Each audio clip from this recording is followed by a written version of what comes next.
KTO Radio présente À haute voix, la lecture intégrale des œuvres spirituelles majeures. Aujourd'hui, l'imitation de Jésus-Christ.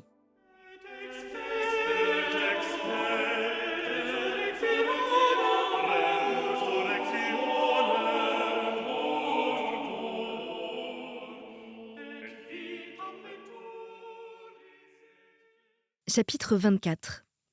Du jugement et des peines des pécheurs.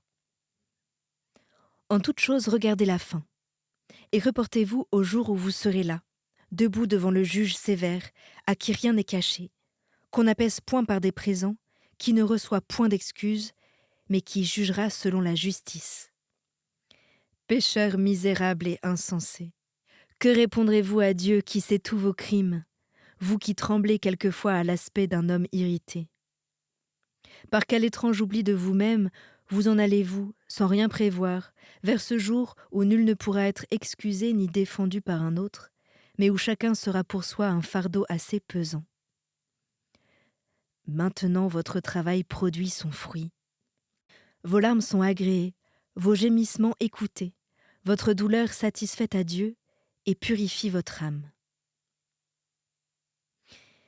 Il a ici-bas un grand et salutaire purgatoire, l'homme patient qui, en butte aux outrages, s'afflige plus de la malice d'autrui que de sa propre injure, qui prie sincèrement pour ceux qui le contristent et leur pardonne du fond du cœur, qui, s'il a peiné les autres, est toujours prêt à demander pardon, qui incline plus à la compassion qu'à la colère, qui se fait violence à lui-même et s'efforce d'assujettir entièrement la chair à l'esprit.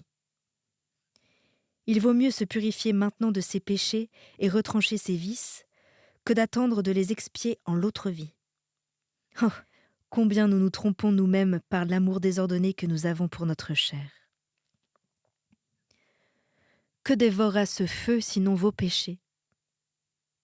Plus vous vous épargnez vous-même à présent, plus vous flattez votre chair, plus ensuite votre châtiment sera terrible, et plus vous amassez pour le feu éternel.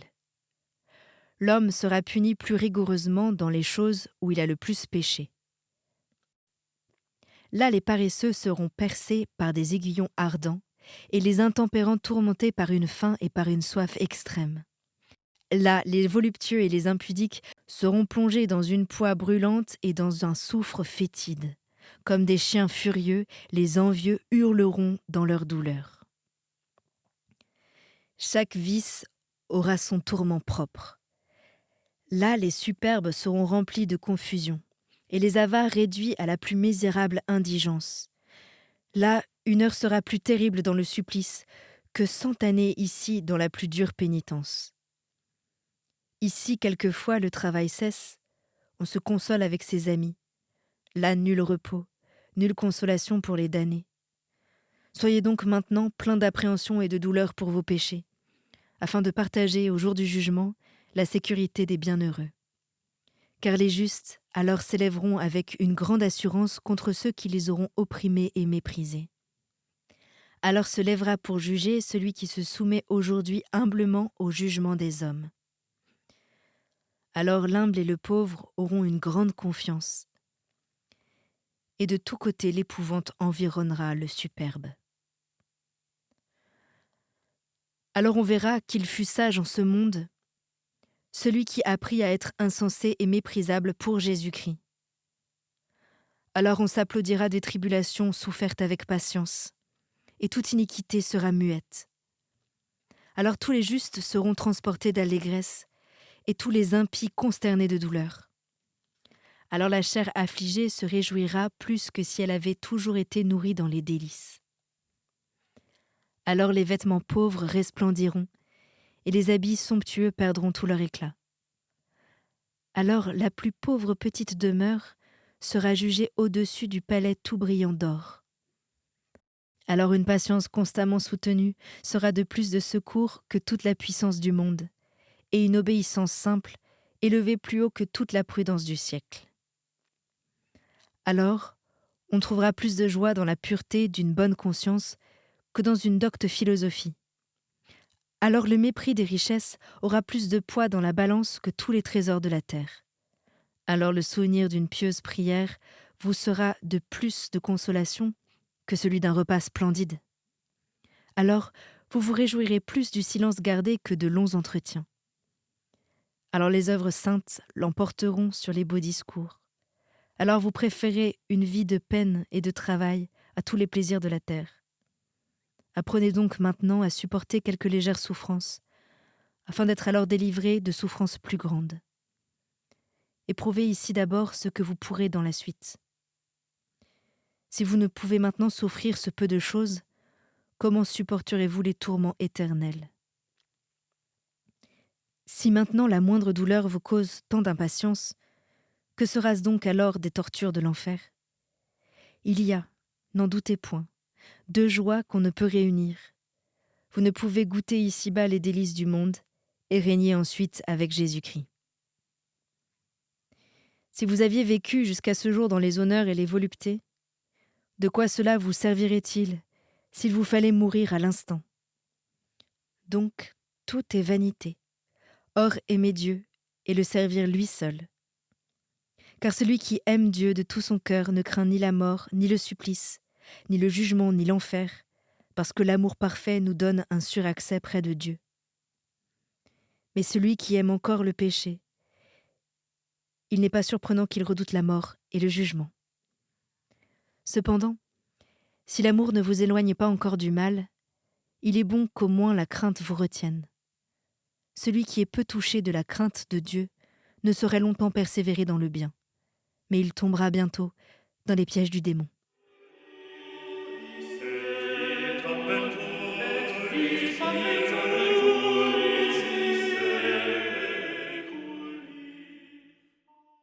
Chapitre 25. Qu'il faut travailler avec ferveur à l'amendement de sa vie. Soyez vigilants et ferments dans les services de Dieu. Et faites-vous souvent cette demande : pourquoi es-tu venu ici ? Et pourquoi as-tu quitté le siècle ? N'est-ce pas afin de vivre pour Dieu et devenir un homme spirituel ? Embrasez-vous donc du désir d'avancer, parce que vous recevrez bientôt la récompense de vos travaux, et qu'alors il n'y aura plus ni crainte ni douleur. Maintenant un peu de travail, et puis un grand repos. Que dis-je ? Une joie éternelle. Si vous agissez constamment avec ardeur et fidélité, Dieu aussi sera sans doute fidèle et magnifique dans ses récompenses. Vous devez conserver une ferme espérance de parvenir à la gloire. Mais il ne faut pas vous livrer à une sécurité trop profonde, de peur de tomber dans le relâchement ou dans la présomption. Un homme qui flottait souvent plein d'anxiété, entre la crainte et l'espérance, étant un jour accablé de tristesse, entra dans une église. Et se prosternant devant un autel pour prier, il disait et redisait en lui-même : « Oh, si je savais que je dusse persévérer !» Aussitôt il entendit intérieurement cette divine réponse : « Si vous le saviez, que voudriez-vous faire ? Faites maintenant ce que vous feriez alors, et vous jouirez de la paix. » Consolé à l'instant même et fortifié, il s'abandonna sans réserve à la volonté de Dieu, et ses agitations cessèrent. Il ne voulut point rechercher avec curiosité ce qui lui arriverait dans l'avenir, mais il s'appliqua uniquement à connaître la volonté de Dieu et ce qui lui plaît davantage, afin de commencer et d'achever ce qui est bien. « Espérez en Dieu, dit le prophète, et faites le bien. Habitez en paix la terre, et vous serez nourris de ses richesses. Une chose refroidit en quelques-uns l'ardeur d'avancer et de se corriger, la crainte des difficultés et le travail du combat. En effet, cela devance les autres dans la vertu, qui s'efforcent avec plus de courage de se vaincre eux-mêmes dans ce qui leur est le plus pénible et qui contrarie le plus leur penchant. Car l'homme fait d'autant plus de progrès et mérite d'autant plus de grâce qu'il se surmonte lui-même et se mortifie davantage. Il est vrai que tous n'ont pas également à combattre pour se vaincre et à mourir à eux-mêmes. Cependant, un homme animé d'un zèle ardent avancera bien plus, même avec de nombreuses passions, qu'un autre à cet égard mieux disposé, mais tiède pour la vertu. 2 choses aident surtout à opérer un grand amendement. S'arracher avec violence à ce que la nature dégradée convoite, et travailler ardemment à acquérir la vertu dont on a le plus grand besoin. Attachez-vous aussi particulièrement à éviter et à vaincre les défauts qui vous déplaisent le plus dans les autres. Profitez de tout pour vos avancements. Si vous voyez de bons exemples, ou si vous les entendez raconter, animez-vous à les imiter. Que si vous apercevez quelque chose de répréhensible, prenez garde de commettre la même faute. Ou si vous l'avez quelquefois commise, tâchez de vous corriger promptement. Comme votre œil observe les autres vous observent aussi. Qu'il est consolant et doux de voir des religieux zélés, pieux, fervents, fidèles observateurs de la règle. Qu'il est triste au contraire et pénible d'en voir qui ne vivent pas dans l'ordre et qui ne remplissent pas les engagements auxquels ils ont été appelés. Qu'on se nuit à soi-même en négligeant les devoirs de sa vocation et en détournant son cœur à des choses dont on n'est point chargé. Souvenez-vous de ce que vous avez promis et que Jésus crucifié vous soit toujours présent. Vous avez bien sujet de rougir en considérant la vie de Jésus-Christ, d'avoir jusqu'ici fait si peu d'efforts pour y conformer la vôtre, quoique vous soyez depuis si longtemps entré dans la voie de Dieu. Un religieux qui s'exerce à méditer sérieusement et avec pitié la vie très sainte et la passion du Sauveur, y trouvera en abondance tout ce qui lui est utile et nécessaire. Il n'a pas besoin de chercher hors de Jésus quelque chose de meilleur. Ah, si Jésus crucifié entrait dans notre cœur, que nous serions bientôt suffisamment instruits. Un religieux fervent reçoit bien ce qu'on lui commande et s'y soumet sans peine. Un religieux tiède et relâché souffre tribulation sur tribulation et ne trouve de tous côtés que la gêne parce qu'il est privé des consolations intérieures et qu'il lui est interdit d'en chercher au dehors. Un religieux qui s'affranchit de sa règle est exposé à des chutes terribles. Celui qui cherche une vie moins contrainte et moins austère sera toujours dans l'angoisse, car toujours quelque chose lui déplaira. Comment font d'autres religieux qui observent, dans les cloîtres, une si étroite discipline ? Ils sortent rarement, ils vivent retirés, ils sont nourris très pauvrement et grossièrement vêtus. Ils travaillent beaucoup, parlent peu, veillent longtemps, se lèvent matin, font de longues prières, de fréquentes lectures et observent en tout une exacte discipline. Considérez les chartreux, les religieux de Cîteaux, les autres religieux et religieuses de différents ordres, qui se lèvent toutes les nuits pour chanter les louanges de Dieu. Il serait donc bien honteux que la paresse vous tînt encore éloigné d'un si saint exercice, lorsque déjà tant de religieux commencent à célébrer le Seigneur. Oh, si vous n'aviez autre chose à faire qu'à louer de cœur et de bouche perpétuellement le Seigneur notre Dieu. Si jamais vous n'aviez besoin de manger, de boire, de dormir, et que vous puissiez ne pas interrompre un seul moment ces louanges, ni les autres exercices spirituels. Vous seriez alors beaucoup plus heureux qu'à présent, assujetti comme vous l'êtes au corps et à toutes ses nécessités. Plût à Dieu que nous fussions affranchis de ces nécessités, et que nous n'eussions à songer qu'à la nourriture de notre âme, que nous goûtons, hélas, si rarement. Quand un homme en est venu à ne chercher sa consolation dans aucune créature, c'est alors qu'il commence à goûter Dieu parfaitement, et qu'il est, quoi qu'il arrive, toujours satisfait. Alors, il ne se réjouit d'aucune prospérité, et aucun revers ne le contriste. Mais il s'abandonne tout entier, avec une pleine confiance, à Dieu, qui lui est tout en toutes choses, pour qui rien ne périt, rien ne meurt, pour qui, au contraire, tout vit, et à qui tout obéit sans délai. Souvenez-vous toujours que votre fin approche, et que le temps perdu ne revient point. Les vertus ne s'acquièrent qu'avec beaucoup de soin et des efforts constants. Dès que vous commencerez à tomber dans la tiédeur, vous tomberez dans le trouble. Mais si vous persévérez dans la ferveur, vous trouverez une grande paix, et vous sentirez votre travail plus léger, à cause de la grâce de Dieu et de l'amour de la vertu. L'homme fervent et zélé est prêt à tout. Il est plus pénible de résister aux vices et aux passions que de supporter les fatigues du corps. Celui qui n'évite pas les petites fautes tombe peu à peu dans les grandes. Vous vous réjouirez toujours le soir, quand vous aurez employé le jour avec fruit. Veillez sur vous, excitez-vous, avertissez-vous, et quoi qu'il en soit des autres, ne vous négligez pas vous-même. Vous ne ferez de progrès qu'autant que vous vous ferez violence.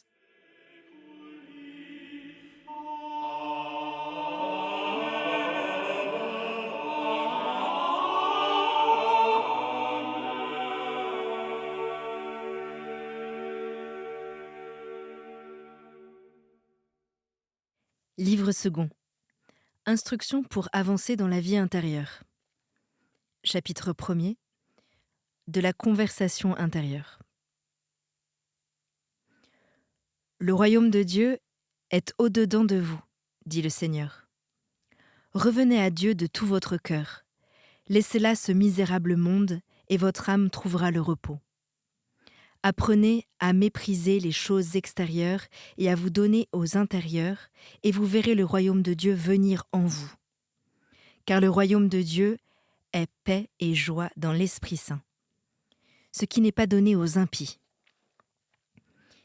Jésus-Christ viendra à vous, et il vous remplira de ses consolations, si vous lui préparez au-dedans de vous une demeure digne de lui. Toute sa gloire et toute sa beauté est intérieure. C'est dans le secret du cœur qu'il se plaît. Il visite souvent l'homme intérieur, et ses entretiens sont doux, ses consolations ravissantes, sa paix est inépuisable et sa familiarité incompréhensible. Âme fidèle, hâtez-vous donc de préparer votre cœur pour l'époux, afin qu'il daigne venir et habiter en vous. Car il a dit : « Si quelqu'un m'aime, il gardera ma parole, et nous viendrons à lui, et nous ferons en lui notre demeure. » Laissez donc entrer Jésus en vous, et n'y laissez entrer que lui. Lorsque vous posséderez Jésus, vous serez riches, et lui seul vous suffit. Il veillera sur vous, il prendra de vous un soin fidèle en toutes choses, de sorte que vous n'aurez plus besoin de rien attendre des hommes. Car les hommes changent vite, et vous manquent tout d'un coup. Mais Jésus-Christ demeure éternellement, inébranlable dans sa constance, il est près de vous jusqu'à la fin. On ne doit guère compter sur un homme fragile et mortel, encore bien qu'il nous soit utile, et que vous soyez chers l'un à l'autre, et qu'il n'y a lieu de s'attrister beaucoup si quelquefois il vous traverse et s'élève contre vous. Ceux qui sont aujourd'hui pour vous pourront demain être contre vous, et réciproquement. Les hommes changent comme le vent. Mettez en Dieu toute votre confiance. Qu'il soit votre crainte et votre amour. Il répondra pour vous et il fera ce qui est le meilleur. Vous n'avez point ici de demeure stable. En quelque lieu que vous soyez, vous êtes étrangers et voyageurs, et vous n'aurez jamais de repos que vous ne soyez unis intimement à Jésus-Christ. Que cherchez-vous autour de vous ? Ce n'est pas ici le lieu de votre repos. Votre demeure doit être dans le ciel, et vous ne devez regarder toutes les choses de la terre que comme en passant. Tout passe, et vous passez avec tout le reste. Prenez garde de vous attacher à quoi que ce soit, de peur d'en devenir l'esclave et de vous perdre. Que sans cesse votre pensée monte vers le Très-Haut, et votre prière vers Jésus-Christ. Si vous ne savez pas encore vous élever aux contemplations célestes, reposez-vous dans la passion du Sauveur, et aimez à demeurer dans ses plaies sacrées. Car si vous vous réfugiez avec amour dans ses plaies et ses précieux stigmates, vous sentirez une grande force au temps de la tribulation. Vous vous inquiéterez peu du mépris des hommes, et vous supporterez aisément les paroles médisantes. Jésus-Christ a été aussi méprisé des hommes en ce monde, et dans les plus extrêmes angoisses, abandonné des siens, de ses amis, de ses proches, au milieu des opprobres. Jésus-Christ a voulu souffrir et être méprisé. Et vous osez vous plaindre de quelque chose ? Jésus-Christ a eu des ennemis et des détracteurs. Et vous voudriez n'avoir que des amis et des bienfaiteurs ? Comment votre patience méritera-t-elle d'être couronnée s'il ne vous arrive rien de pénible ? Si vous ne voulez rien souffrir, comment serez-vous amis de Jésus-Christ ? Souffrez avec Jésus-Christ et pour Jésus-Christ si vous voulez régner avec Jésus-Christ. Si une seule fois vous étiez entré bien avant dans le cœur de Jésus et que vous eussiez ressenti quelques mouvements de son amour, que vous auriez peu de soucis de ce qui peut ou vous contrarier ou vous plaire. Vous vous réjouirez d'un outrage reçu, parce que l'amour de Jésus apprend à l'homme à se mépriser lui-même. Celui qui aime Jésus est la vérité. Un homme vraiment intérieur et dégagé de toute affection déréglée peut librement s'approcher de Dieu et, s'élevant en esprit au-dessus de soi-même, se reposer en lui par une jouissance anticipée. Celui qui estime les choses suivant ce qu'elles sont, et non d'après les discours et l'opinion des hommes, est vraiment sage, et c'est Dieu qui l'instruit plus que les hommes. Celui qui vit au-dedans de lui-même et qui s'inquiète peu des choses du dehors, tous les lieux lui sont bons, et tous les temps, pour remplir ses pieux exercices. Un homme intérieur se recueille bien vite, parce qu'il ne se répand jamais tout entier au dehors. Les travaux extérieurs, les occupations nécessaires en certains temps, ne le troublent point, mais il se prête aux choses selon qu'elles arrivent. Celui qui a établi l'ordre au-dedans de soi ne se tourmente guère de ce qu'il y a de bien ou de mal dans les autres. L'on n'a de distractions et d'obstacles qu'autant que l'on s'en crée soi-même. Si vous étiez ce que vous devez être, entièrement libre et détaché, tout contribuerait à votre bien et à votre avancement. Mais beaucoup de choses vous déplaisent et souvent vous troublent, parce que vous n'êtes pas encore tout à fait mort à vous-même et séparé des choses de la terre. Rien n'embarrasse et ne souille tant le cœur de l'homme que l'amour impur des créatures. Si vous rejetez les consolations du dehors, vous pourrez contempler les choses du ciel et goûter souvent les joies intérieures.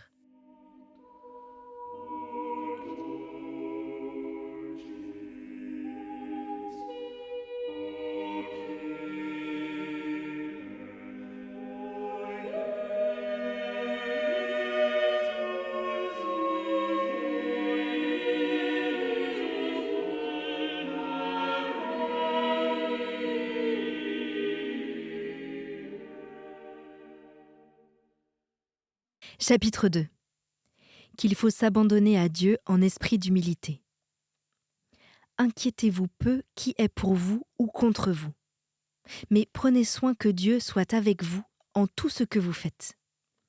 Ayez la conscience pure, et Dieu prendra votre défense. Toute la malice des hommes ne saurait nuire à celui que Dieu veut protéger. Si vous savez vous taire et souffrir, Dieu sans doute vous assistera. Il sait le temps et la manière de vous délivrer. Abandonnez-vous donc à lui. C'est de Dieu que vient le secours. C'est lui qui délivre de la confusion. Il est souvent très utile, pour nous retenir dans une plus grande humilité, que les autres soient instruits de nos défauts et qu'ils nous les reprochent. Quand un homme s'humilie de ses défauts, il apaise aisément les autres et se concilie sans peine ceux qui sont irrités contre lui. Dieu protège l'humble et le délivre. Il aime l'humble et le console. Il s'incline vers l'humble et lui prodigue ses grâces, et après l'abaissement, il l'élève dans la gloire.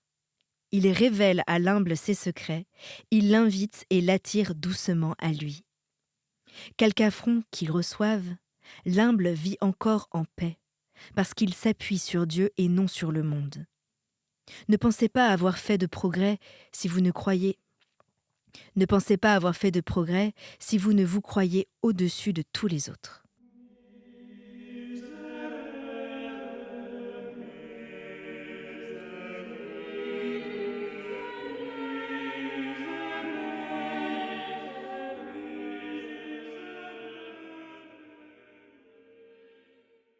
Chapitre 3. De l'homme pacifique. Conservez-vous premièrement dans la paix. et alors vous pourrez la donner aux autres. Le pacifique est plus utile que le savant. Un homme passionné change le bien en mal et croit le mal aisément.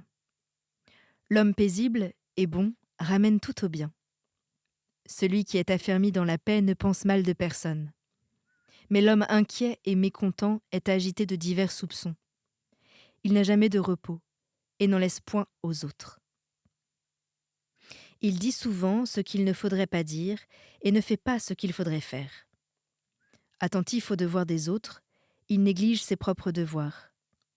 Ayez donc premièrement du zèle pour vous-même, et vous pourrez ensuite, avec justice, l'étendre sur le prochain. Vous savez bien colorer et excuser vos fautes, et vous ne voulez pas recevoir les excuses des autres. Il serait plus juste de vous accuser vous-même et d'excuser votre frère.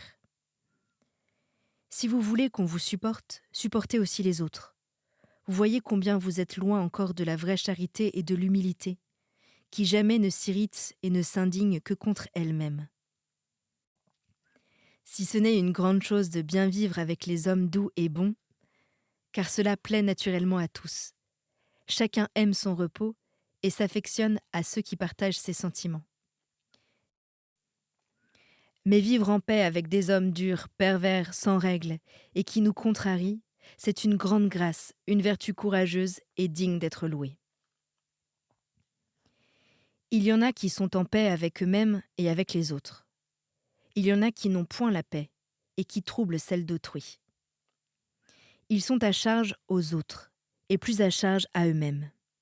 Il y en a enfin qui se maintiennent dans la paix et qui s'efforcent de la rendre aux autres. Au reste, toute notre paix, dans cette misérable vie, consiste plus dans une souffrance humble que dans l'exemption de la souffrance. Qui sait le mieux souffrir possédera la plus grande paix. Celui-là est vainqueur de soi et maître du monde, ami de Jésus-Christ et héritier du ciel.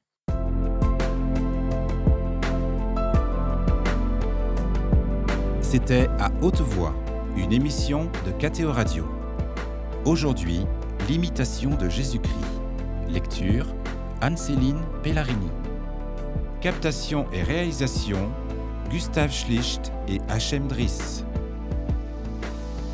Une émission disponible en podcast sur ktoradio.com ou sur l'application KTO Radio.